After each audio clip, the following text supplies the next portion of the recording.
కార్తీక పురాణం 30 దేవతా వృక్షాలు రావి మర్రి శనివారం రోజునే రావి చెట్టును పూజించడానికి కారణం.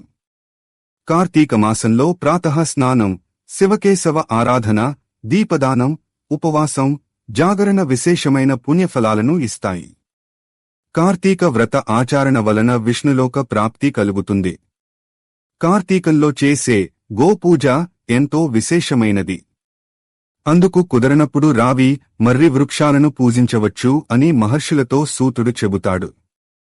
అయితే రావి, మర్రి వృక్షాలు ఏ విధంగా దేవతా వృక్షాలుగా చెప్పబడుతున్నాయో సెలవీయమని మహర్షులు కోరతారు. అప్పుడు సూతుడు ఇలా చెప్పడం మొదలు పెడతాడు. కైలాసంలో పార్వతీ పరమేశ్వరులు ఏకాంతంలో ఉంటారు.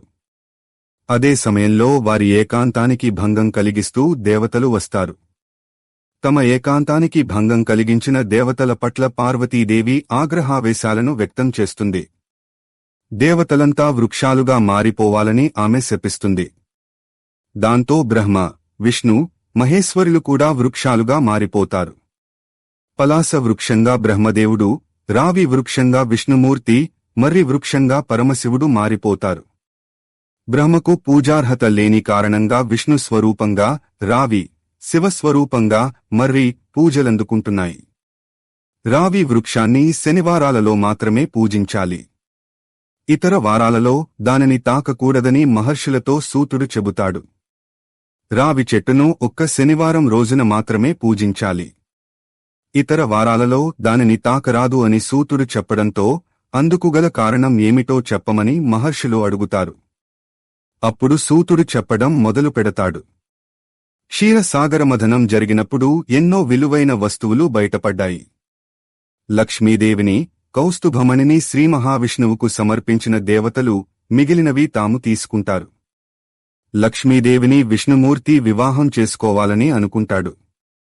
అయితే తనకి ఒక అక్కయ్య ఉందని, జ్యేష్ఠకు వివాహం కాకుండా తాను పెళ్లి చేసుకోవడం సరికాదని లక్ష్మీదేవి అంటుంది. తనని వివాహం చేసుకోవాలనుంటే జ్యేష్ఠకు మంచి సంబంధం చూడమని కోరుతుంది. దాంతో విష్ణుమూర్తి ఉద్దాలకుడు అనే ఒక మునితో జ్యేష్ఠ వివాహాన్ని జరిపిస్తాడు. ఆ తరువాత జ్యేష్ఠను వెంటబెట్టుకుని ఉద్దాలకుడు తన ఆశ్రమానికి వెళతాడు. ఆశ్రమం లోపలికి రాకుండా జ్యేష్ఠ ఏడుపు మొదలు పెడుతుంది.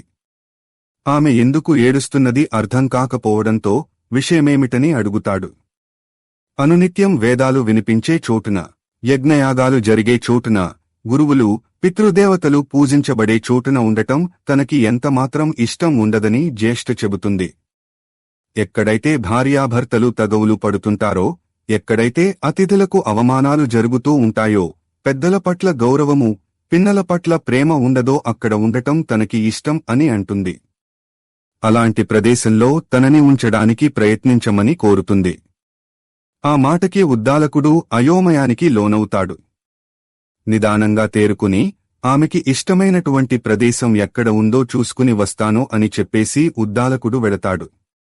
ఆయన కోసం ఎదురుచూస్తూ ఒక రావి చెట్టు మొదట్లో జ్యేష్ఠ కూర్చుంటుంది. ఎంతకాలానికి భర్త తిరిగి రాకపోవడంతో దుఃఖిస్తూ ఉంటుంది. అప్పుడు లక్ష్మీనారాయణులు అక్కడికి వస్తారు. తన అంశావతారమైన రావి చెట్టు మొదట్లో స్థిరనివాసం ఏర్పరచుకోమని, శనివారం రోజున రావి చెట్టును పూజించిన వారి ఇంట లక్ష్మీదేవి కొలువై ఉంటుందని విష్ణుమూర్తి చెబుతాడు. అందువల్లనే రావి చెట్టును శనివారాల్లో మాత్రమే పూజించాలని ఋషులతో సూతుడు చెబుతాడు.